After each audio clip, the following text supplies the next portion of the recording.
یا پکور کی چې دا ګوري هم لوڼه همې موري خاون ښځې ته نه وایي چې دا نه دی د کتو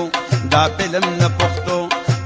لاړه تباه شوه د هرې حق ربا شوه اوس خاندې پښتنو پورې سیندې او بلوچې غوږ ونیسه بچې ته غوږ ونیسه ما ته پښتونه ویمه تا ته اوږده ویښته پرېښولې وي هیرو پکې اکثر په مونږ شو اثر چې چا کره سیډي وي ټول نر ښځې ټیډي وي په ټي وي کې ګانه وي ورته کور کې کوي ډانس انګریز وي د فرانس هر ښار کې سنیما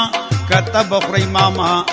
اوس په هر یو کور کې سنیما ګوري نر ښځې د شپې هم دروازې فلمونه پکې ګوري د لوڼو سره موري هغې نه عبرت واخلي چې نکې د یارانې د آخرې زمانې کلچر د کاشنکوپ لانچر او هم د توپ زمونږ نسل ته ښایي بیا ته جوړ شي بد عمله که ډېر وي نیک عمله راکوي داسې سبق بیا ټول وایي طبق پخوا به د قرآن اواز راته د هره کوره ټپې به نه وې وروره اوس هر کور کې درز دروزو که بره وي کوکوزو بس نښې د قیامت کې په هر چا راغلې قات په سمه او په سوات راورسېد عمل چې نه کو نیک عمل په هر مسلمان کېږي هر یو ملک قتل عام دی عراق دی او کو شام دی ټول ملک اړې ګړې دی په چغو هر سړی دی دا وایي میرا اوس چې مونږ په ځان کړې په خپله توبه کې